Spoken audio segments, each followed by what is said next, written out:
Бүгін 16 ноябрь, эл аралык тамеки чегүүнү таштоо күнү. Мына ошого байланыштуу бул чыгарылышыбызда тамеки, кальян, насвайдын организмге тийгизген терс таасири жөнүндө сүйлөшөбүз. Саламатсыздарбы урматтуу теле көрүүчүлөр, кайрадан түз эфирде Илим жана Билим телеканалынын Ден соолук программасы бейшемби күнкү чыгарылышын сиздерге сунуштайт. Маалымат катары айта турган болсок, тамеки чегүүдөн дүйнө боюнча 6 миллион адам көз жумат экен. Эгерде чара колдонуп, чылым чеккендердин санын азайтпаса, 2030 жылы бул көрсөткүч 8 миллионго жетери анык дешет адистер. Ананда тамеки чеккендердин 80% кирешеси төмөн, орточо жашаган өлкөлөргө туура келери дагы аныкталган. Эгерде тема боюнча сизде да кандайдыр бир суроолор болсо, сөзсүз түрдө байланышка чыгып, ой кошсоңуз болот. Байланышчу телефондор 032 22 код аркылуу 244 87 номери жана ошондой эле WhatsApp номерибиз дагы иштейт. 777 61 07 27 номери. Сиздерден суранат элек, WhatsApp номерине телефон чалбай, жөн гана SMS аркылуу сурооңуздарды калтырсаңыздар болот. Анда сиздердин жана биздин суроолорго жооп берүү үчүн студиябызга келген кадырлуу конокторду жалпыңыздарга мен тааныштырып өтсөм. Айгүл Садиева Ош областар аралык наркология борборунун башкы дарыгери жана ошондой эле Абдирашид Акынбеков Ош облустук адам репродукция борборунун директорунун орун басары, дарыгер, уролог, андролог. Саламатсыздарбы? Студиябызга кош келипсиздер. Тамеки чегүү бул организмге зыян деп ар дайым эле айтып келебиз. Кызыгып көрдүңүздөр беле бул тамеки качан пайда болгон деп? Саламатсыздарбы, урматтуу мекендештер. Негизинен тамекинин тарыхын айтып өтсөк, саякатчы Кристофер Колумб 14-кылымда Гаити аралына барып, ал жерден сигара жасашат. Сигараны жасап, алар сигаранын түтүнүн жутуп, анан мурдунан чыгарып көрүшөт. Ал сигаранын түтүнү аябай организмге, психологияга тынчтандыруу действие бергендиги үчүн алар аны көбүрөөк колдоно башташат. Ал жерде матростор колдонуп, анан башка мамлекеттерге тарай баштайт. Ошол эле жылдары Францияда дагы бул сигара келип, Франциядагы Жан Никонун атына анан сигаранын составындагы никотин коюлат. Ошол эле жылдары Франциянын королевасы Екатерина Медиченин башы айыкпас оору менен ооруп, багындай оору симптому көп болгондуктан, ошол мезгилде дарыгерлер ошол королевага сигаранын түтүнүн жыттоону сунушташкан. Ал сигаранын түтүнүн жыттагандыктан королеванын багы психологиялык дүүлүгүсү басаңдап, анан тынчтандыруу болгондуктан ошол мезгилден баштап анан бүт дүйнө жүзүнө тарай баштаган. Ошол Европадан тарап, андан кийин Орусияга 16-кылымдарда Орусияга келет. Андан да тарап отуруп, мына 18-19-кылымдарга мына биздин Кыргызстанга да тарап келген. Негизинен ошол мезгилдеги дабагерлер ал сигаранын таасири пайдалуу деп эсептешкен, зыянына караганда. Себеби багы нерв системасын тынчтандырып, андан сырткары багы ооз көңдөйүндөгү кулкундагы жанагындай бактерияларды, ооруларды өлтүргөнгө жакшы жардам берет деп сунушташкан. Азыр деле көпчүлүгү ошентип ойлошот, бирок ал пайдалуу жагына караганда азыр зыяндуу жактары өтө көп. Тамекинин составында 100дөн ашык химиялык зыяндуу заттар бар. Ошолорду мен айтып өтсөм, ошо азыркы биздин жарандар колдонуп аткан тамекинин составы сыртындагы кагаз, метан, кадмий, истүү газ, клей, никотин, аммоний, боек, метанол, мышьяк деп турат. Булардын ичинен эң зыяндуусу ушул мышьяк болуп эсептелсе керек. Бул оор металлдарга кирет. Бул организмге киргенден кийин бүт организмдеги системдердин баарын жабыркатат. Өтө уулуу зат. Негизинен мына ушул тамеки, кальян жана ошондой эле насвайдын зыян экенин билсек дагы, адамдар көпчүлүгүбүз мына ушул нерсеге барабыз да. Эмне үчүн, Айгүл? Бул тамеки чылым чегүүдө жогоруда айтып өттү.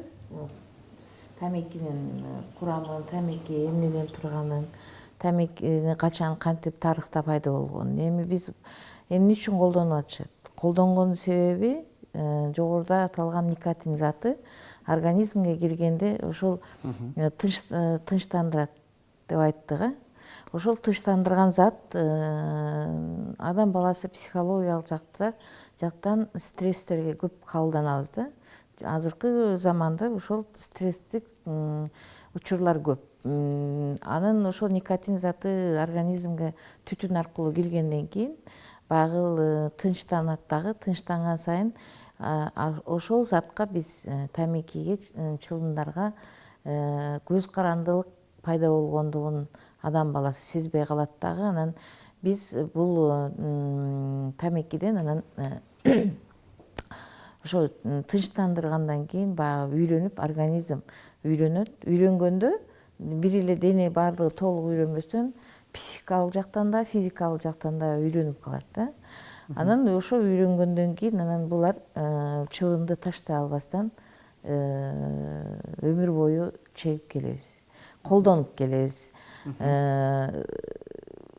Жогоруда дагы айтылды, баягы тынчтандырат дегенде биздин ден соолугубуз убактылуу тынчтандырат да. Психикалык ден соолугубуз эки ден соолуктан турат да. Психикалык ден соолук, анан жалпы дененин ден соолугунда турганда ошол биздин ички психикалык ден соолугубузда көп симптомдор бар, баягы синдромдор бар, оорулары бар. Ошол бизде азыр баягы маанайдын оорусу депрессия деп коет орусчасы. Депрессияга түшкөн мезгилде, баягы стресстик ситуацияларга түшкөн мезгилде чылым чеккенде, тамеки тартканда баягы өзүн анан тынчтанып калат да. Ошолдон анан кийин убактылуу тынчтанганына пайдаланып, ал адамдар көп колдоно башталат. Бир мындай чылым чеккенде көрөсүздөр, бир сигареттердин бир пачкасында 20 штук болсо, ошо бир күндө 2-3 пачка чеккен дагы эң көп учурлары бар, жарандар бар. Мына ушундай нерсе биздин ден соолугубузга көрүнүп турат да. Чылым чегүү негизинен өмүр кыскартат деп айтып келебиз да. Сиздер дарыгер катары айтсаңыздар, мисалы үчүн чылым чегүү же болбосо кальян, насыбай чегүүдөн биз кандай ооруларды ашырып алышыбыз мүмкүн, же болбосо кандай ооруларга чалдыгып калышыбыз мүмкүн? Медицинада чылым чеккендер, сигарет тарткандардын оорусу аябай көп. Эң көп эле болгон мына бүгүн 16 ноябрь чылым чегүүнү, тамекини таштоо күнү деп атабыз. Мына ошол таштаган ушул күндө эмне үчүн ойлонуп эл арасында дүйнө жүзү боюнча ойлоп табатат. Себеби дегенде зыяндуулугун билип атышат, көрүп атышат. Ошол менен бирге бүгүн өнөкөткө айланган өпкө ооруларга каршы күрөшүү күнү деп айтылат да. Себеби дегенде ушу тамеки көбүнчө өпкө ооруларына, өнөкөткө айланган оор ооруларды алып келет экен. Ошол оорулардын негизинде зыяндуу бир эле өпкө оорусу эмес, бул зыяндуулугу өтө көп. Чылым чеккендердин дагы ден соолукка, балага да тийген таасирлери бар. Бул боюнча коллегам айтып кетсе керек. Мына сиздерге зыяндуулугу боюнча ден соолукта мына жерде плакатта көрүнүп турат. Бул жерде плакатта көрүнгөнү экономикалык жана мамлекетке келген зыяндуулугу, мамлекетке эмес, мына адамдын, жеке ар бир адамдын чөнтөгүнө келген зыяндуулугу. Анан кийин тиги ден соолукка болгон зыяндуулуктары көрүнүп турат. Мисалы үчүн күндө бир адам бир пачка чегет дейли. Бир пачка эми сапаты төмөн сигареттер 35 сом деп көрсөтүлгөн бул плакатта. күн 30 күндө ошо бир эле сигарет чеккен, бир эле пачка чеккендери бир айда 1050 сом болот экен. Ал эми бир жылда болсо 12600 сом зыянды келет да чөнтөгүнө. Бул деген ошол 12.000ди бир жылдан жылга эсептеп келгенде бул 12.000ден топтоп отуруп бир үй салса болсо керек деп ойлойм да. Ошон үчүн бул өтө чоң дагы зыян. Ал эми ден соолукка болгон зыяндууларды булар баягы тамеки никотиндердин организмге болгон баягы действияларында терс таасирлеринде кан тамырларга чоң таасирлер тийгизет да. Мына кан тамырларга таасирлери жүрөккө көбүнчө биринчи эле барып жүрөккө тийет. Жүрөк оорулары аябай чоң миока инфарктларга алып келет. Мейкандардан жанакы инсульттар деп коебуз, инсульттарга алып келет. Кан тамырлардын гангрена деп коебуз, чирип кетип путтардын баягы путу колдун чирип кетүү гангрена оорусуна алып келет. Онкологиялык ооруларга, шишик ооруларга алып келет, зыяндуу шишик ооруларга алып келет. Өмүрдү кыскартат. Ден соолуктун чыккандан анан кийин тубаса оорулар азыр эмне баягы төрөлгөн балдарда тубаса майып балдар төрөлүп атат да. Мына ушул зыяндуулардын баардыгы ушу тамекинин өнөкөткө айланган колдонуусунан пайда болуп атат да. Жакшы. Бизде байланыш бар экен, анда алгачкы көрүүчүбүздү кабыл алып, түз эфирге алып чыксак, саламатсызбы? Сиз түз эфирдесиз, кандай сурооңуз бар? Бул тамеки тууралуу суроо берип атат да, жооп берчи. Бул балага баардыгына мисалы жанында отурган адамга деле зыян экен да. Туура түшүнсөңүзчү. Тамеки чеккенден алыс тура албайт экен да. Мисалы мен тамеки чекпесем, менин курдаштарым тамеки чегип атат. Ал жугат экен да мага да. Ага кандай карап бересиздер? Рахмат. Жакшы. Ушул боюнча дагы суроо келген. Мисалы, атам тамеки чегет, WhatsApp аркылуу дагы кошумча суроо. Анан жытыма аябай жагат, мен ошол жерде болуп турам дейт. Анан ошол мага зыян тийбейби деген суроо. Бул суроо боюнча 2011-жылы Чүй областында врачтар тарабынан багында изилдөө жүргүзүлгөн. Ал изилдөөнүн негизинде 2000ге жакын жаш мектеп окуучулары, өспүрүмдөр суралган. Ал өспүрүмдөрдөн сурап келгенде 44-45% ата-энеси үйдө тамеки тарткан.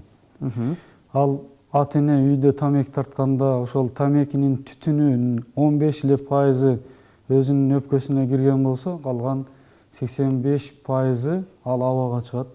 Ал аба аркылуу ошол үй бүлөсү, бала чакасы баары дем алат. Кайра ошол адам өзүнө караганда айланасына көбүрөөк зыян келтирип атат.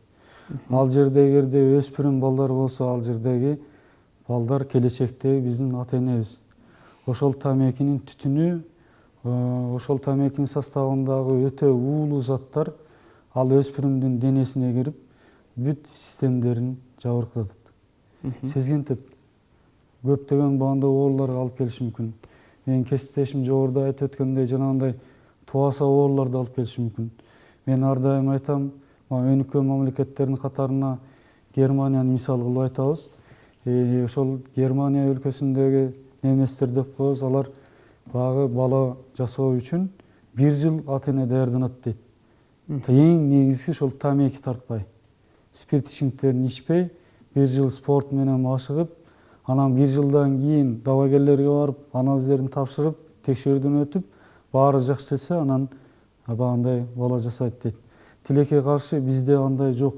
Бизде андай маалымат жок. Мамлекет саламаттык сактоо министрлиги канчалык токтомдорду чыгарса деле, ал ошол кагаз түрүндө калып, иш жүзүндө аткарылбай келатат. Себеби багы тамекинин пачканы чыгарганда эле сыртында жазып турат. Саламаттык сактоо министрлиги эскертет, бул ден соолугуңа зыян. Сүрөттөр менен көргөзүп турат. Ар кандай рактарды, ар кандай инсульттарды, ооруларды алып келет депчи. Ошону көрүп деле жарандарыбыз чегип атат. Бул деген сөз багы могу жардан секирбе, секирсең өлөсүң деп жазылып турса деле, жарандарыбыз ага карабай секирип атат. Бир кемчилик ошол жарандарыбыздын тамекинин канчалык ден соолукка зыяндуулугун билбестиги. Канчалык ошол тамеки эмнеден жасалат, составында эмне бар билбейт көпчүлүк үчүн, маалыматы жок. Жанагындай айтып атабыз го, ата энеси үйдө түтүн булат тамеки чегип атса, атасы аны көргөн баласы чоңойгондо аны кайталайт. Сөзсүз түрдө. Себеби папам чегип эле жүрбөйбү дейт. Андан сырткары азай дагы басым кое турган нерсе, биз баягы мектептерге, жогорку окуу жайларга барып калабыз. Кээде мектептерге барсаң, чоң класстагы балдар мугалим менен тамеки чегип турганын көрөсүң. Мындай учур мурда болчу эмес, такыр.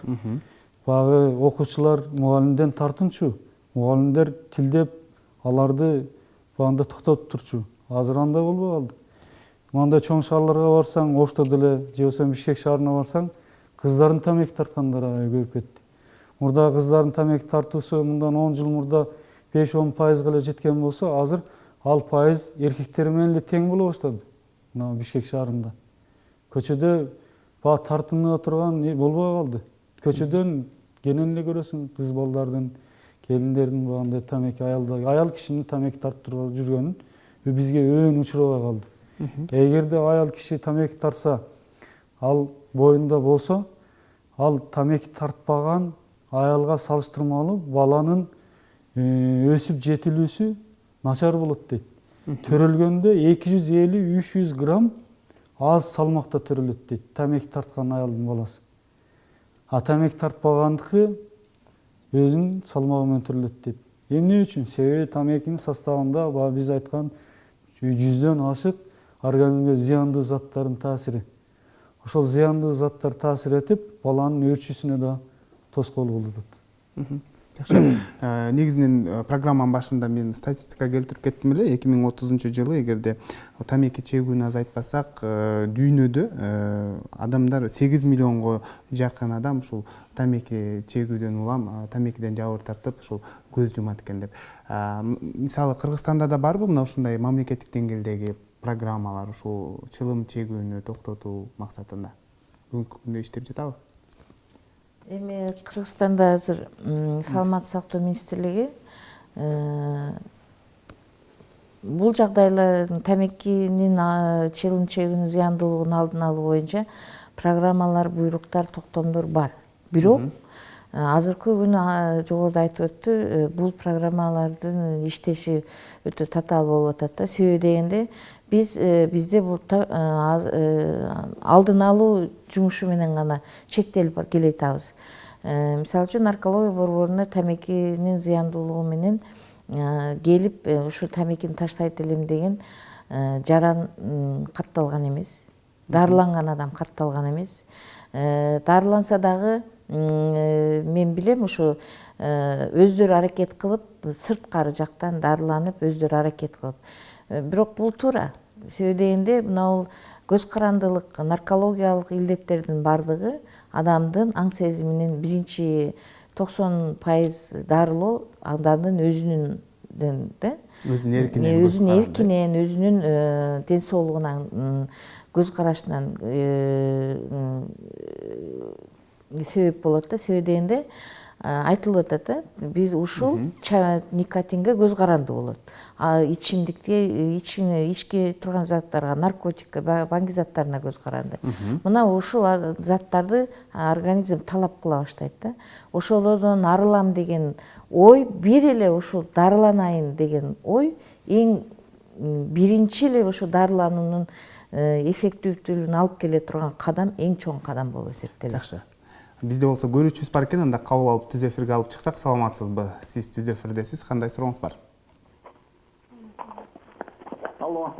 Биз сизди угуп жатабыз. Кандай сурооңуз бар дарыгерлерге? Саламатсыздарбы? Мен сизге кыскача суроом бар эле да. Бериңиз. Мен өзүм тамеки чегем да, тамекини кандай оңой таштай турган ыкмалары бар, жана дарысы барбы ушуну бир жеңил таштоого? Жакшы, ушул суроом бар эле да. Ушул суроо боюнча аябай кандай көптөгөн суроолор келди WhatsApp аркылуу дагы. Кантип таштаймын деген. Бул мен жогоруда айтып кеттим, таштайм деп атат. Эгер аракет ушул оюңуз бар болсо, бул уже дарылануунун бир жакшы кадамы. Уже биз кошумча гана жардам бере алабыз. эгер бизге кайрылса баягы таштап токтоткондон күндөн организм баягы тамекинин никотиндердин жоктугунан талап кыла баштайт дагы, ошого реакцияларды берет. Мисалы үчүн ичкен токтоткондо ооруйт го, кудо ошону эле симптом, ооруган ден соолуктун симптомдору пайда болот. Оозу кургайт, жөтөлөт, мурду кычышат, көз ачышат, ушундай кургап, баягы чеккилери келип, психикалык жактан жини келип. Кантип жеңил ташташ керек? Жеңил таштайт деп эч ким бул жеңил таштаган жолу жок. Организм ооруп атат. Ошону дарылар, дары-дармектер барбы? Ооба, дары-дармек айтып атам го, ошол симптомдорду биз жеңилдеткени кошумча жардам берет. Дарыларды берет, ошол симптомду тынчтандырганы, баягы организм талап келет, эми чеккиси келет, ошолорду токтоткону биз медициналык атайын дарылар менен гана жардам беребиз. Ал медиктердин контролунда турат. Анан кийин булга жаткырбайт. Үйүңүздөргө эле барып, өзүңүздөр ошо келип кетип дарылансаңыздар болот. Ал бир жагы. Анан кийин мындай келбейм десе, атайын таблеткалар бар. Чылымды канчалык бир күндө 20 пачка, 20 штук чексе, дана чексе, куд ошондой кылып таблеткаларын ичет. Ошондой ошо мезгилде чеге турган, чеккиси келген мезгилде ошол таблетканы ичет. Таблетканын түрлөрү көп. Ошону ичкенде анан кийин ар бир ошол организм талап кылган сайын, сигаретти талап кылган сайын ошол дарыны ичип турат да. Бул бир анан кийин эгерде өзү биздин наркологиялык илдеттерди дарылоодо сухой детокс деп коет. Мындай дары колдонбогон детокс ыкма аябай оор, бирок аябай эффективдүү да. Себеби дегенде ошо кыйналган организм адам баласы өзү денеси менен сезет дагы, кой мен ушул оорудан жөн эле арылайын деген чоң ой пайда болот дагы. Бул дагы дарыланууга өтө чаң жардам берет. Жакшы, бизге суроо келген. Саламатсыздарбы? Кайненем тишини оорусун басуу үчүн насвай чегет дейт. Бул канчалык деңгээлде зыян организмге? Абдырашид мырза. Жанагы суроонун эле уланысы болуп кетип атат. Себеби жана жогоруда айтылды, тамекинин оңой жолун таштоону айтты да. Тамекинин таштоо максатында кээлери насвай чегишет. Ооба, алмаштырышат, Насвайды алар ойлойт зыянсыз депчи. Насвайда кайра ушул заттар аябай көп. Айрыкча мышьяк заты насвайдын составында 10-15 эсе көбүрөөк. Ал тамекиге караганда насвай көбүрөөк зыян. Именно ошол насвайдын составындагы зыяндуу заттар, химиялык заттар ошол тиштин багындай нерв клеткаларын тынчтандырып, анан оорусун жоготуп коет. Ал убактылуу гана. А бирок ал сезгенүү процесси ал күчөйө берет. Ар бир күнү эртеси, ар бир убакыт өткөн сайын ал күчөйө берет. Ал дарылоого кирбейт. Ал туура эмес жол. Ал стоматологко барып, тишин дарылатыш керек. Насвай бул дарылоо методуна кирбейт. Ал убактылуу тынчтандырууга кирет. Ошон үчүн мен айтар элем бардык жарандарга тамекиге караганда насвайдын зыяндуулугу 10 барабар көп. Мына мага келген багы бейтаптарды ар дайым айтам. Тамекиси болсо мен пачкасын алып эле түшүндүрүп, анан алып салам. Эгер насвай болсо мусорго кырып салам. Түшүндүрөм. Мага келген пациенттердин бир 30-40% тамекини насвайды ташташат. Эң негизги таштоонун негизги жолу бул адамга ошол нерсенин, ошол жаман адаттардын зыяндуулугун түшүндүрүп жеткирүү. Көпчүлүгү билбейт. Ошол тамекинин же насвайдын организмге канчалык деңгээлде зыяндуулугун түшүнүшпөйт. Мурда чегип эле достор чегип жүрбөйбү, ата-эне чегип жүрбөйбү деп эле, же болбосо мактанып чегип, же багындай көрүнүш үчүн чегип эле үйрөнүп алган бул адаттар. Кээде мен сурайм, эмне максат менен тамеки чегесиң? Десем, кичинемде үйрөнүп калыпмын. А эмне максат менен тамак жейсиң? Кичинеңде үйрөтүп коюппу? Деген суроолор берилет да. Ошол багы билбестик. Эгерде ошол ар бир аракет кылган жаранга тамекинин канчалык деңгээлде зыяндуулугун акыл эсине жеткирип түшүндүрүп, анан анын кичине эрки күчтүү адам тамекини таштай алат. Эрки бош адам эч качан тамекини таштай албайт. Алсыз адам. Ал шылтоо кылып чегип жүрө берет. Ал эрки өтө начар адамдар эч качан тамекини таштай албайт. Жакшы, биз дал ушул тема боюнча атайын видео материал даярдаган элек, анда кесиптешим Айназик Жумадилованын видео сюжетине көңүл бурсак, андан соң кайрадан жолугушабыз.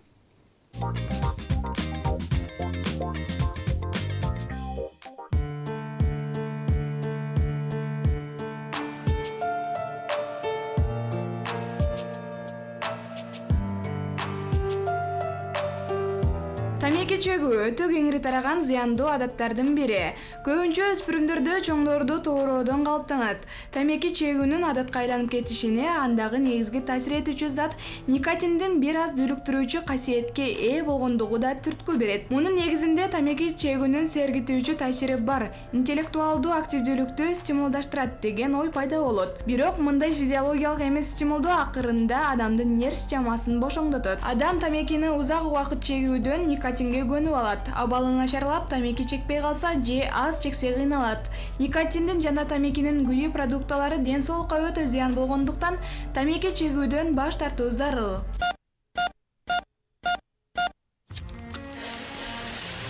Тамеки чегүүнүн баштапкы стадиясында эле дем алуу жана жүрөк кан тамыр системасынын функциясынын бузулушуна, органдар жана ткандардын кычкылтек менен камсыз болуусунун начарлашына байланыштуу бузулуулар болот. Тамеки чеккендер инфекциялык ооруларга тез кабылып, жаратылышка жана өндүрүштүк жагымсыз факторлорго чыдамсыз келет. Тамеки чегүү жүрөк кан тамыр системасынын, дем алуу жана тамак сиңирүү органдарынын ооруларынын, коркунучтуу шишиктин пайда болуу мүмкүнчүлүгүн жогорулатат.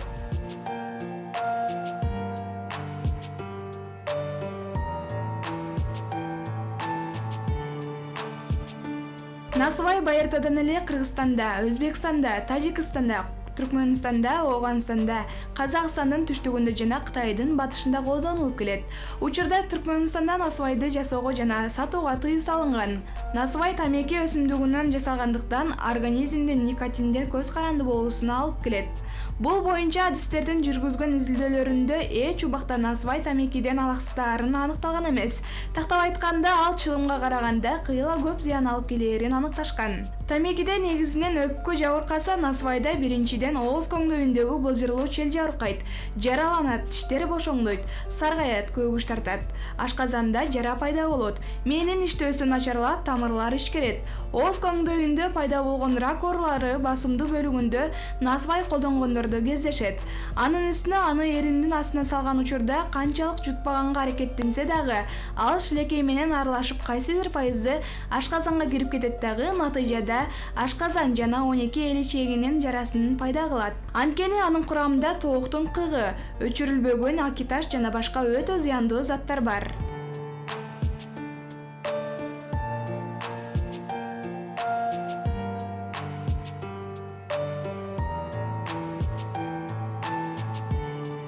Бүгүнкү күндө көпчүлүк кафе, бар, түнкү клубтар кальяндын ордосу болуп калды.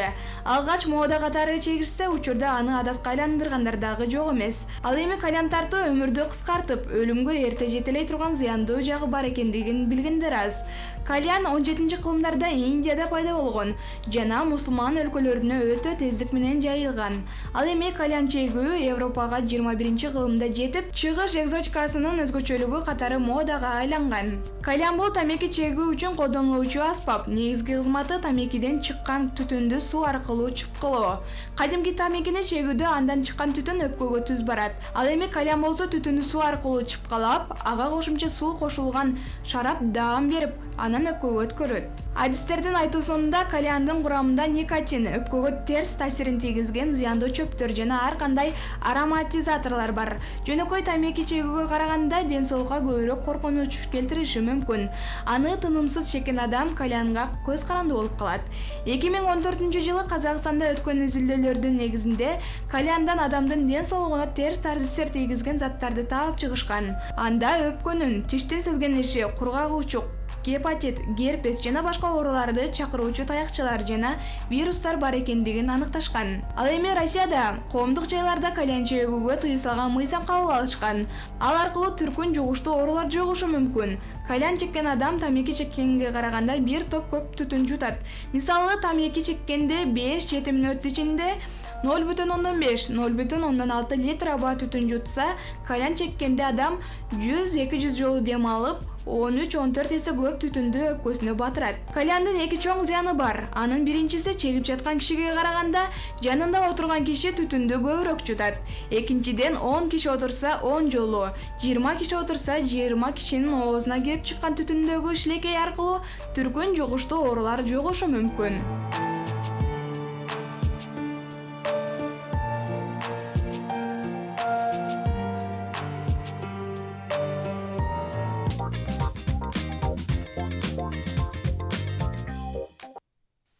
Урматтуу теле көрүүчүлөр, сиздер Түз эфирде Ден соолук программасына ортоктош болуп жатасыздар. Бүгүнкү чыгарылышыбызда тамеки, насыбай, кальян ден соолукка зыянбы деген теманын алкагында биз маектешип жаткан учурубуз. Эгерде сиздерде да кандайдыр бир суроолор болсо, сөзсүз түрдө телефон чалсаңыздар болот. Байланыш телефондор 032 код аркылуу 24487 номери жана ошондой эле экрандын түбүндө жазылган WhatsApp номерине дагы сурооңуздарды калтырсаңыздар болот. Жогоруда сиздердин айткан маалыматыңыздарды тастыктаган жакшы бир видео материалга көңүл бурдук. Анда эмесе мен теле көрүүчүлөрдөн келген суроолорду окуй баштасам. Саламатсыздарбы? Жолдошум насыбай чегет, кантип таштаса болот? Анын зыяндуулугу анын уруктугуна зыян келтирбейби деген суроону сизге калтырган го. Негизинен насыбай бул баягы өсүмдүктөрдүн күлүнөн, бизде Ош жергесинде козопаян күлүнөн, акиташтан, тамекинин өзгөчө сортунан, анан багандай шелоч кошуш үчүн тооктун кыгын эзип, ошонун суусун аралаштырып жасалат. Ал багандай өтө начар, багандай серилиси жок чөйрөдө жасалат. Ал жерде эчтеке каралбайт. Ошол насыбайдын жасалуусун дагы көбү билбейт, составы эмне экенин да билишпейт. Бул организмге жогоруда айтып өттүм, өтө зыяндуу, айрыкча эркектерге зыяндуу. Биз багандай балдарга айтып калам, мисалы багы адам шамалдаганда, сезгенгенде ысык укол алышат. Эгерде ысык уколдун багы бир тамчысын оозго, тилге тамчыласа, ал тилди күйгүзүп салат. Эгерде жок, ошол ысык уколду ийнеге алып, шприцке коюп алып, анан тамырга, канга аралаштырып берсе, ал билинбей денеге тарай берет да. Ошонун сарындай багы насыбайдын составындагы мышьяк бул организмге 1 граммы бул адамды өлтүрүүчү деңгээлге чейин жете турган багында уулуу зат да. Ошол насыбай эң кан тамыры көп бар жер илепке салынат да, ошол жерден шимийт. Ошол жердеги майда кан тамырлардан насыбайдын составында уулуу заттар кирет, анын ичинде мышьяк да кирет да, ал бүт денеге тарайт. Айрыкча багы эркектердин багы тукумундагы сперматозоид чыгаруучу клеткаларды жабыркатат.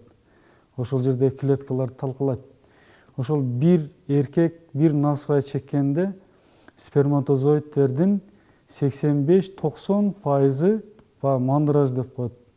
Багындай көчөдө биз наркомандарды көрөбүз го, бутуна тура албай, баса албай калган. Ошондой реакция болот бир насыбай тартканда эле. Эркектер багы насыбайды бир эле жолу күнүнө тартпайт. Алар эң кеми 10 болсо 15-20 жолу жанагындай күлөк деп коет, бир күлөк чеккендер бар күнүнөчү. Эгерде ошондой деңгээлде ал насыбай чексе, багы сперматозоидтердин активдүүлүгү өтө төмөн болот. Мен дайым эле айтып өтөм, мына биздин Ош областу боюнча, Баткен областынан тукумсуздук боюнча өтө көп кайрылып атат. Ошо насыбай чеккен эркектердин спермограммасын текшергенде алардын активдүүлүгү 30-40 эле пайыз чыгат. Нормада 70%дан жогору болуш керек болсо, алардыкы 30-40%. Бирок ошол эркектер ошол насыбайдын таасиринен ошол жөндөмдүүлүк начар болгонун байкашпайт. Себеби алар дагы кичинесине мектеп куранан баштап насыбай чегишет, дос чоросу насыбай чегишет, же ата энеси насыбай чегет. Аны багындай зыянсыз тамак катары белгилеп алышат. Ал насыбай ошол уруктун жөндөмдүүлүгүн эле басаңдатпастан, ал ошо эркектердин Алсыздыгына. Мурдагы термин менен импотенция же болсом жыныстык алсыздык алып келет. Себеби багы составында мышьяк тукумдагы ошол эркектердин тестостерон деген гормон чыгаруучу клетки лейдиги деп коет. Ошол клеткаларды жабыркатып, аларды бузат дагы, тестостерон гормону чыгышы начарлап, анан жыныстык алсызга алып келиши мүмкүн. Жакшы. Ал тууралуу да бизде кичинекей бир аз маалыматтарыбыз бар. Мына Баткен, Кадамжай областы боюнча ошол 40 жаштан 45 жашка чейинки эркектерди багындай сурамжылоо кылганыбызда алардын 70-75%-ында жыныстык алсыздык белгилери бар. 10-15%-ында такыр эле багындай жыныстык алсыздык 90-95%-га чейин бар. Бирок ал эркектер көчөдө жүргөндө айтпайт экен, дос жоронун көзүнчө кайра мактанат экен, мен мындаймын, мен күчтүмүн депчи. Чын-чынына келгенде ошол эркектин секретин аялы гана билет. Кээде аялы жубайы менен чогуу багындай кабылдоого келип, кабылдамага келип сураганда ошондо гана аялы айтып берет. Биз экөөбүз тең аялга окшоп жатабыз. Мунука канча жылдан бери начар депчи. Ошого кээлери баа мактанып айта берет, насыбайдын зыяны жок деп. Даже телевидениеде, тамашоодо насыбай чеккендерди реклама катары кылып айтат. Ал андай эмес. Жакшы. Кийинки суроого жооп берсеңиз, Айгүл эже. Менин жолдошум тамеки чегет дейт, кош бойлуумун, балага зыяны жокпу кыскача. Биздин программабыз соңуна чыгып барат. Бул кош бойлуулуктан тамекиге болгон талабы күчөгөндөн мындай эки жол баа берет элем. Биринчи жолу же кыз ошол айым чегип жүргөндүр деп ойлойм да. Баягы организм талап кылып атабы деген бир ой кетип атат. Жолдошу чексе, кош бойлуу аялга кандай таасир? Зыян берет. Айтып атабыз го, баягы жанында турган чеккен адамдын жанында турган чекпеген адамдар бул пассивдик күрүлүшүк деп коет. Неме тамеки чеккен, чылым чеккендердин эки түрү бар да. Активдүү жана пассивдүү деген. Баягы чекпей жанында отургандар ушул пассивдүү түрдө чеккендер болуп эсептелет. Чеккен менен барабар. Жогоруда айтып кеттик го, 80% зыяндуулук ошо пассивдүү чеккендерге тиет депчи, неме зыяндуулуктун. Жакшы, түшүнүктүү болду. Кийинки суроого жооп берсеңиздер, саламатсыздарбы? Негизинен бул чылым чеккенде өнөкөт адаттарды калтыруу үчүн атайын дары-дармектер дарыканаларда сатылабы? Кантип алсак болот дейт. Анан да атын дагы айтып койсоңуздар мүмкүн болсо дейт. Өз алдыбызча дарыланабыз. Бизде мисалы Кыргызстандын 4 бурчунан көрөт да ошол жактагы көрүүчүлөр. Аптекага азыр күндө дарынын аты өзгөрөт. Биз мынол деп эле аты дарыланганга болот деп айта албайбыз. Ал азыр күндө дарынын түрлөрү көбөйүп аткандыгына байланыштуу. Эгерде мен чылым чеккенди таштайын деп атам, кандай дарысы бар десе, түрлөрү турат аптекаларда. Азыркы күнү Кыргызстан боюнча бар. Демек сураса болот, тапса болот экен. Болот. Өз алдынча үйдө дарыланса дагы эффективдүүлүгүн берет деп айтыласыздар. Ооба. Эгерде мынау репродукция борборуна барып, бизге барып, консультация, дарыгердин сөзсүз консультациясын алып алсын. Жакшы. Бул убакыттар аралыгында бизге байланыша албаган көрүүчүлөр болсо, кайсы даректерге жана телефондорго байланышса болот, айтып койсоңуздар. Кыскача. Наркология борбору боюнча 43358, 43360 телефондоруна чалса, маалымат берилет. 43384-кө чалса дагы болот. Ош облустук репродукциясы борбору Жунус көчөсү 51-де жайгашкан, Ориенттер Фрунзенский базар Горгаздын жанында. Телефон 50706, WhatsApp номер 500-0553 менен 43-73-26. Эгерде тамекини таштоо боюнча аптекалардан адам издебеш керек. Ал издеп, ал дарыларды 1 ай колдонот, 2 ай колдонот, өзүнүн өзү алдоо болот, андан кайра эле чегип алат. Биз сурамжылаганда баары эле ошондой. Ал өзүнүн өзү алдоо. Адам өзү чечиш керек. Мен тамеки чекпейм болду депчи. Ал демек өзүнүн 3 эркинен күн, көз 4 каранды. күн кыйналат. Ашып кетсе 5 күн кыйналат. Бир аз эле симптомдор болот. Анын мээси токтоп калбайт, жүрөгү иштебей калбайт, өпкөсү, дем кирбей калбайт. Кайра наоборот бүт системдер жакшы иштейт. Өзү чечиш керек, эрки менен эле. Мен чекпейм деп эле болду. Жакшы, ардактуу тиле көрүүчүлөр, бүгүн бизде конокто Айгүл Садиева, Ош областар аралык наркология борборунун башкы дарыгери жана ошондой эле Абдырашид Акынбеков, Ош облустук адам репродукция борборунун директорунун орун басары болду. Сиздерге ыраазычылык билдиребиз. Ишиңиздерде ийгилик болсун. Ушун менен Илим жана билим телеканалынын Ден соолук программасы өз соңуна келип жетти. Аны мен Сейит Амираев алып бардым. Кайрадан эфир аркылуу амандашканча сак саламатта туруңуздар.